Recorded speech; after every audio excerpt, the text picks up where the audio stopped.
Hello, আসসালামু আলাইকুম। আশা করি সবাই ভালো আছেন। আলহামদুলিল্লাহ আমি ভালো। আজকে রুই মাছ রান্না করেছি শসা দিয়ে। এটা আমার আম্মা প্রায় রান্না করতো।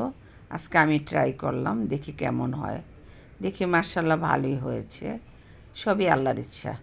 যাই হোক, আজকে এটা রান্নাটা রেসিপিটা করে ফেললাম।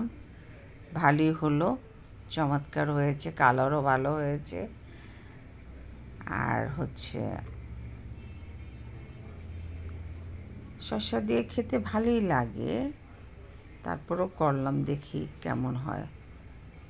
মা সবসময় রান্না করতো আমার আম্মু, আজকে মায়ের রেসিপিটা আমি ফলো করলাম। আর বিকালে মেয়ের জন্য একটু নুডলস তৈরি করলাম, দিলাম চিকেন, পেঁয়াজ, গাজর, ডিম দিয়ে আজকে মেয়ের জন্য একটু বিকালে নাস্তা তৈরি করে নিলাম, নুডলস তৈরি করলাম।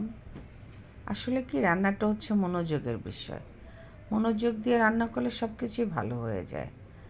রান্নাকে মনোযোগ দিতে হয়, মনোযোগ দিয়ে রান্না করতে হয়। আর সবার সবচেয়ে শেষে একটাই কথা বলতে চাচ্ছি, সেটা আমার প্রত্যেকটা ভাই বোনদেরকে অনুরোধ করছি, আপনারা সবাই সবাইকে সাপোর্ট করবেন। আমরা সবাই ভাই বোন, হিংসা করলে কিচ্ছু হবে না। হ্যাঁ, সবাই সবাইকে সাপোর্ট করলে একদিন ইনশাল্লাহ সবাই উপরে উঠতে পারবে।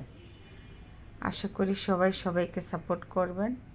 আমরা সবাই মিলেমিশে কাজ করব, তাহলেই আমরা আগাতে পারবো। আমার নুডলসটা প্রায় হয়ে গিয়েছে।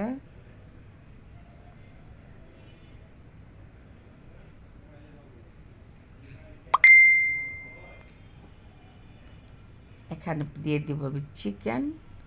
চিকেনটা ভালো করে হয়ে গেলে তারপরে আমি দিয়ে দেবো পানি। পানির ভিতরে নুডলস দেব, তারপরে দেব একটু রসুন বাটা, কারণ চিকেন দিয়েছি তো, এই জন্য রসুন বাটাটা দিতে হয়। রসুন বাটাটা দিলে ভালো হয়।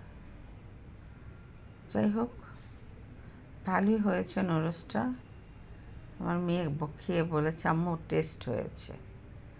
আলহামদুলিল্লাহ।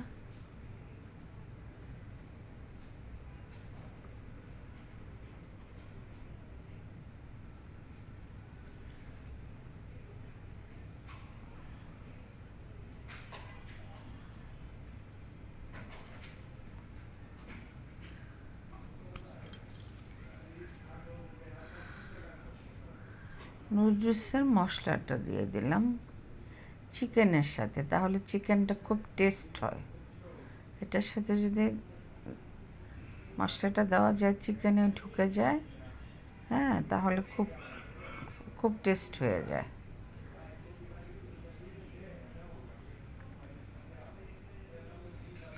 তারপরে দিয়ে দিলাম গাজর, সুন্দর করে পাতলা পাতলা করে কেটে গাজর দিয়ে দিলাম।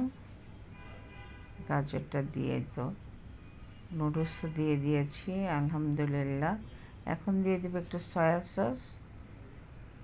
সয়া সস দেব, তারপরে কেচাপ সসটা দেব, টমেটো সসটা দিয়ে তারপরে সুন্দর করে নাড়াচাড়া করে নামিয়ে নেব। আল্লাহ হাফেজ।